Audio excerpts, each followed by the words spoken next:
Now, what you're describing is a consultative process, Right. where the people who are against are talked to, and even though they have different arguments, Right. you manage to say, well, I'm going to meet this argument this way, I'm going to meet this Right. argument this way. Is that how did you develop this style? Does that go back to early leadership positions, high school, student government? How did this come about? Well, I think it came about because as I work with people, again, I may disagree with you, but I can disagree with you without being disagreeable. I need to respect you. I need to listen to you. And even though we may disagree on the issue, we maybe can agree on how to respond to the basic concepts contained there. The concept there was, how do we make sure that there is accountability? And how do we make sure that whatever we're doing is fair? The people weren't opposed to that. And one of the things that I said to the teachers, Julian, we give tests all the time. As a teacher, I test maybe once every week. So how can I say I'm opposed to testing? But what I want to make sure that I do is I'm testing that on which I have taught and which the kids know.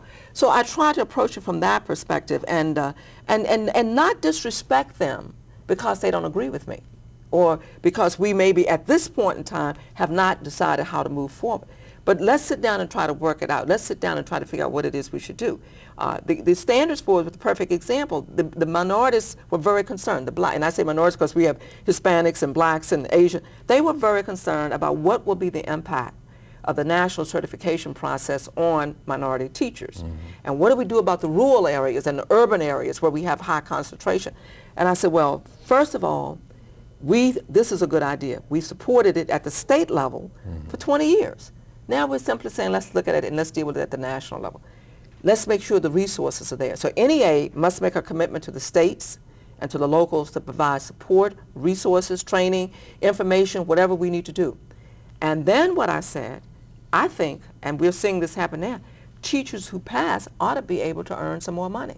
They ought to be able to play a different role. They ought to be able to do some different kinds of things, but remain part of the classroom, part of the profession. And so those kinds of things were also persuasive. Now, there must have been, or was there ever an occasion where in order to get something you had to give something in any of these leadership roles? I gave something on the national board when I promised the higher ed folks that they wouldn't have to be assessed.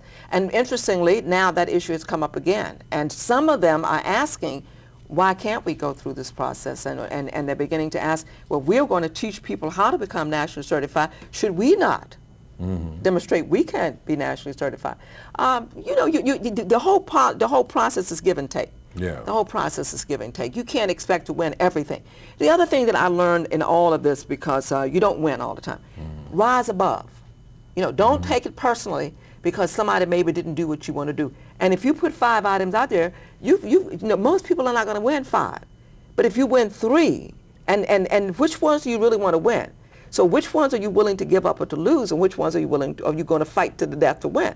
And so you go out there and you as you deal with these people, you're dealing with them from a point of view of, yeah, I may not have won that one, but we're still going to work together, and I'm going to try to get your support on this one over here and try to be persuasive, and I'm going to be very honest. I never went on the floor without having a strategy. But don't you have to learn this? Yes. I mean, you don't automatically approach things, or most people don't automatically approach things by saying, well, I can't win everything I want to. Yeah. How do you learn this? You learn through experience. You learn through trial and error. You learn through, I don't want to say winning and losing, but that's basically the way you win, way it happens. And for example, even in the local association, or even in the state association, or even now when I'm working at the dean's level, as a dean, I don't expect to win every battle. But what are the key things, and have I done my best to offer the best arguments as to why we should do a certain thing? And have I talked to the key people? And do I know where the people are who are opposing and why they oppose? Do I know where the people are who are supporting and why they support? Where are the resources to do all this? So it's not just a matter of getting up and giving a magnanimous speech and saying these are the things I want to do. What's the strategy for winning? Now, winning also might mean I've prepared this document. This is my proposal. Am I willing to negotiate certain parts of it? Am I willing to compromise on certain parts?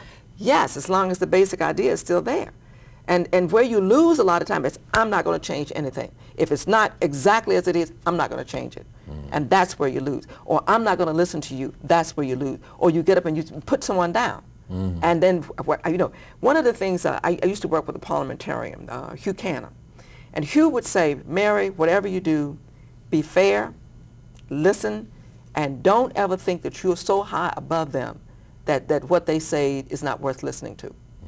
And the first couple of times, because sometimes, you know, somebody says something, you kind of want to smirk. Yes. You know, you want. He said because people are watching you. And he said, as long as you're fair, and they know you're trying to get others involved and you're trying to listen, they'll usually go along with you. They may not be quite sure of what it is that's being proposed, but they will trust you and trust whatever you're trying to do. And I found that worked. I have found that when people get up and if it's not my way, they get mad, then what happens is, for the next hour or two, you're going to lose everything. Right. But if people say, okay, she didn't get all she wanted, or maybe she didn't win on this one, but you know, there's some other things coming up, and sometimes out of sympathy, they'll give you the other things. You know, you got to understand that. And you got to understand you're not the only player. And as Jim Harris, the other black president of the NEA, said one time, the Lord giveth and the Lord taketh away, the delegates giveth, the delegates taketh away. You are there by virtue of the fact that they put you there, and just because you're there doesn't mean that they have to buy everything that you say. Now I sound like Preacher Mary. No, that's okay.